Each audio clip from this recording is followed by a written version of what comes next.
আপনাদের মসজিদ এখানে আল্লাহ জুরু হুকুম হয় হবে আর না হলে নাই। আমি রাজীব স্যার চলে গেলাম, আমি এখানে আর আসবো না।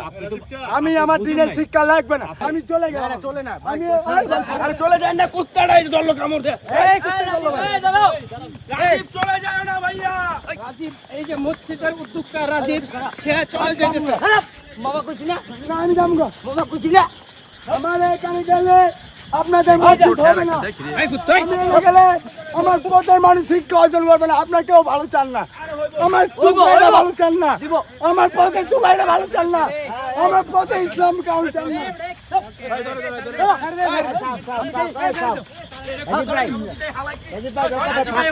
আমি চলে যাই, হবে হবে আমি চলে যাই, উচিত হবে। আমি চলে যাই। কি কইছিলেন মনে আছে? আমার মনে আছে আমি ডাইরেক্ট পোস্টে উত্তরে যে ধান না খেয়ে যাব না। হ্যাঁ, পরে দেখেন আল্লাহ কি হুকুম, আল্লাহ আদেশেই হচ্ছে। হ্যাঁ, এটা তো আমার অরিজিনাল ওই তুমি মন মানুষ কাজ করে না, কাজ করে নাই। তখন দেখেছেন এই এই নামাজের স্থান তখন আপনি তৈরি করেন নাই? করিনি। এটা তো আপনার দেখতেছেন হ্যাঁ, ফার্স্ট তো শুরু হচ্ছে। হ্যাঁ দেখছি, এটা তো লুপাচুরি হচ্ছে না, এটা তো বাস্তব। বাস্তব। যখন আমি উদ্যোগ নিই ওখানে তো কেমন ছিল পরিবেশ, কেমন ছিল, বৃষ্টি পড়লে কাদা মাদা চুপচুপ হইতো, হ্যাঁ সবকিছু হইতো। এটা আপনারা কি অনেক চিন্তা ভাবনা দেখেছেন। এক পর্যায়ে দেখতেছি পানি বৃষ্টি পড়লে চুপচুপ হয়ে যায়। আমার মসজিদে ইমাম সাহেবও ছিল না, কেউ ছিল না। আজকে আপনাদের মিডিয়ারে যে ভাই সাংবাদিক উছিলা, যারা ইউটিউব ভাইকে উছিলা, যাতে মেহনতের যে নিয়ামত উছিলা। এখন আজকে দেখলাম যে আপনি এই জোহরের পর থেকে আসরের সময় ছিলেন না, এই পুরো সময়টা আপনি কইছিলেন? আমি এই সময় অর্ধেক ছিলাম আপনার ওই ভাতের দোকানের সামনে। আমি ওখানে গিয়েছি, এক ভাই আমার টাকা দিয়েছে, রাজীব তুমি খাওয়া দাওয়া করে আসো। আমি চিন্তা করলাম ওখানে একটা কলার রুটি খাই। কলা রুটি খেয়ে দেখি আমার পেট ভরছে না, কিরকম পেটটা ফাঁপড় ফাঁপড় লাগছে। 1 ডজন কলাও কিনছি, কিনা বলছি যাও তোমরা কলা পানে পাঠাই দিছি, আমি যাই ভাত খেতে যাই। এখন ভাত খাইতে আমি যাই দেখি কি ভাই আমি ওখানে পড়ে যাই। এক পর্যায়ে পড়ে ওই ভাতের মহাজন সহ তার কর্মানি সহ আমার বেডের উপরে দিয়ে এক পর্যায়ে ঘুম পাড়ে না পাঁচটা স্যালান খাওয়ায়। এক পর্যায়ে যখন সন্ধ্যা এই যে আজান দেয়, এরপর আমার বলছে রাজীব ভাই আপনি আস্তে আস্তে আপনার নিজ জায়গায় স্থান চলে যেতে পারেন। আমি আচ্ছা ভাই আমি ইনশাল্লাহ যেতে পারবো। আচ্ছা, কোনো মতন আস্তে আস্তে এই যে আপনার এখানে যারা আশপাশে থাকে বাইরে কেউ না, মিডিয়া যাইতেই হয়, এটা কি আসলে সত্য নাকি? একটা কথা বলি ভাই, সমাজে এমন একটা সমাজ, একটা মানুষ যখন ভালো উদ্যোগে রওনা দেয় তার পিছে অনেক নানান পিছে লাগে। এটা নবী আমলেতে হয়ে যাচ্ছে, এটা জিনিসটা নতুন না। মসজিদে এই যে সুন্দর কথা, আপনার কথা একটা ভাষ আছে, মসজিদে আবাদত আগে এর ভিতরে আমি ছিলাম। ওখানে আমি ছাইরা যখন মসজিদে আবাদত ঢুকি আল্লাহর দিনের পথে, ওখানে আমার একটা ফিলিংস জায়গা আমি রাখতেছি না এই দুনিয়া আর কিছুই নাই একমাত্র রবের ছাড়া। আমি যা করতেছি যা করি আমি আমার রবের কাছেই ধরা। আমার এই রবের কাছে যাই, আমার মাথা নত হইতে এর কাছে আমি কি নিয়ে জবাব দিব? হ্যাঁ, দুনিয়া তো আমরা আপনাদের সামনে খান না তো নাকি? এক কথা বলেন, খান? আমি দেখুন খাই না, খান না না বাজান। আপনারা যেভাবে বলতে চাচ্ছেন, আমি একটা পথের মানুষ, নানান বিচ্ছিন্ন হইতে পারে। আর আপনারা সারা বাংলাদেশ মিডিয়ার বাড়ি জানেন তারা পথে যারা খাগে অরিজিনাল, এটা আসলে মাধবে আশ্চর্য খাগে।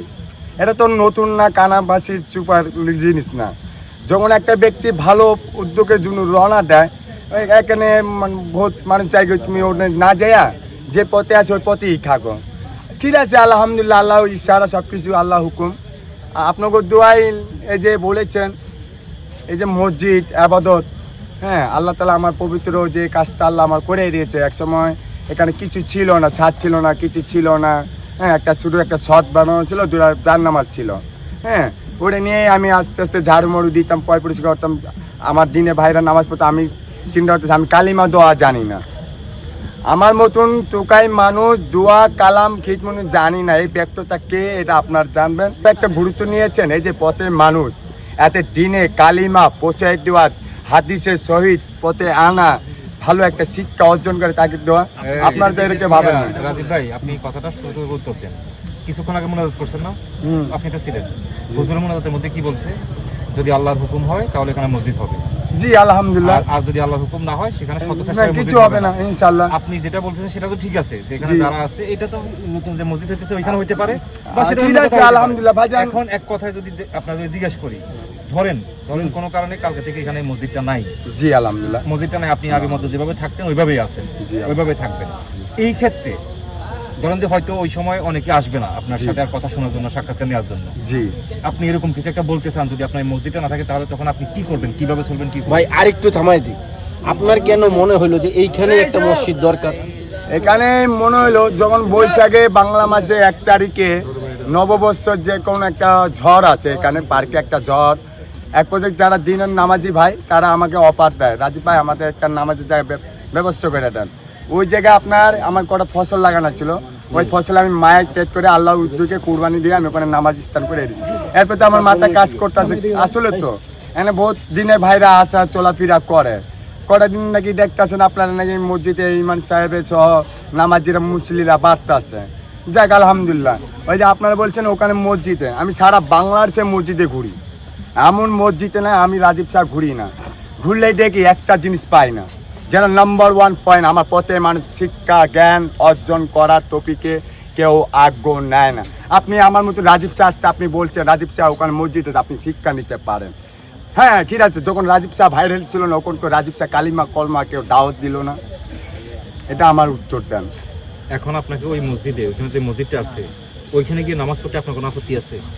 ওই যে ওখানে মসজিদ ওখানে স্টাফ পড়ছে, হ্যাঁ, আমার কথা এখানে যদি এখানে হলে আপনাকে সমস্যা কি? এখানে এখানে এখানে না, আমি একটা বলছি রাগ করেন না, আপনার কথা যুক্তি। আপনি বলেন। এখানে মসজিদ হয় নাই, একটা শুধু নামাজি স্থান করেছি। মসজিদ কাকে বলে? যখন আপনি জুম্মার নামাজ হবে। আপনি এখানে যদি আপনি একটা ঘর আছেন আপনার এখানে, হ্যাঁ এই ঘরের পাশে যদি আপনি যদি একটা জায়নামাজ যদি মসজিদ নামাজ যদি পড়েন, আপনার কেউ কিছু বলবে না। আপনার সাথে আরো 5 জন এসে 5টা জায়নামাজ দিয়ে নামাজ পড়লে আপনার কোনো কিছু বলবে না। কিন্তু আপনি এখন এখানে একটা মসজিদ করার জন্য আপনি যেভাবে লাগতেছেন, এই যে আপনি যে বলতেছেন সরকারের কাছে চাই, সরকারের কাছে, সরকার যদি চায় তো সরকার তো এমনি করতো, এইটাই। আর সরকার তো ফাঁসি আচ্ছা করতেছে। ঠিক আছে আলহামদুলিল্লাহ। হ্যাঁ, সরকারের তামাম সরকারও চায়। আরেকটা কথা আপনাকে বলি, কেন আপনি বলছেন কেন মসজিদের সমস্যা কি? ধরেন যে আপনি রাজীব শাহ এখানে একটা ছোট্ট একটা মসজিদের জায়গা নিয়ে একটা মসজিদ করলেন, এখন কালকে সকালে আরেকজন যদি বলে যে আমার একটা মুক্তবের জায়গা দাও, আমার একটা স্কুলের জায়গা দাও, আমার একটা এতিমখানার জায়গা দাও, তখন কি আচ্ছা, বলবেন? আলহামদুলিল্লাহ ঠিক আছে, পোস্ট আছে মসজিদ মানেই তো মত্তব, হ্যাঁ, মসজিদ মানেই মত্তব, হ্যাঁ। এখানে তো উজুহাত হচ্ছে না। এক অজুহাত না তো।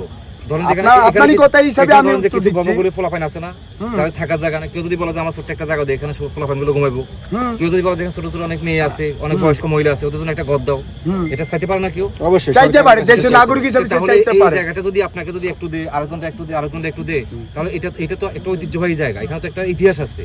ইতিহাস আছে কি আছে, আল্লাহর কাছে আপনাকে আপনি এখন চান কি একটা মসজিদ? তো মানুষের আপনার দাবিটা হচ্ছে যে মসজিদে মানে এখানে যারা আসে এদের নামাজের জায়গাটা নাই, মানুষজন নামাজ পড়তে পারে, এটা তো আপনার দাবি।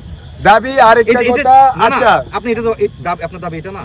আচ্ছা আপনার কি বলতে চান? আমি এখানে চলে গেলে আপনার খুশি? কেন আপনি যাবেন আমি না? এখানে চলে গেলে আপনারা চলে যাবেন, আমি চলে যাই। না না শোনেন ভাই, কথা আমি শেষ চলে করেন। যাই। চলে যান। আপনাদের মসজিদ এখানে আল্লাহ জুরু হুকুম হয় হবে, আর না হলে নাই। আমি রাজীব শাহ চলে গেলাম, আরে চলে যাওয়ার কথা আমি বলে এখানে গেছেন। আর আসবো না। আমি আমার বুঝুন দিনের নাই। শিক্ষা লাগবে না। আমি ভাববো এই বাংলাদেশে ইসলাম কায়েম মানে নাই নাই নাই। আমি চলে গেলাম। না, চলে না ভাই, আমি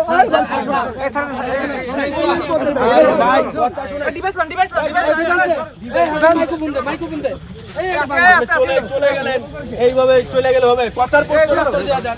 এই ভাই, আমি চলে যাই, আরে আমি চলে যাই, আমি চলে যাই, আরে চলে যাও।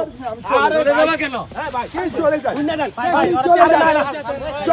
আরে চলে যান না, কুত্তাটাই দল কামড় দেয়। এই কুত্তা দল ভাই। রাজীব চলে যায় না ভাইয়া। রাজীব এই যে মসজিদের উদ্যোক্তা রাজীব, সে চলে যাইতেছে। বাবা কইছি না, না আমি যাবো না। বাবা কইছি না। আমার এখানে গেলে আপনাদের মসজিদ হবে না। এই কুত্তাই। আমি এখানে গেলে আমার পথের মানুষ শিক্ষা অর্জন করবে না। আপনার কেউ ভালো চান না, আমার চুপাইরা ভালো চান না, আমার পথে চুপাইরা ভালো চান না, আমার পথে ইসলাম কাউন চান না।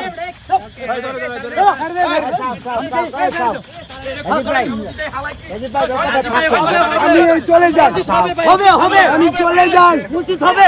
আমি চলে যাই। ভাই বর্জিত হবে ভাই।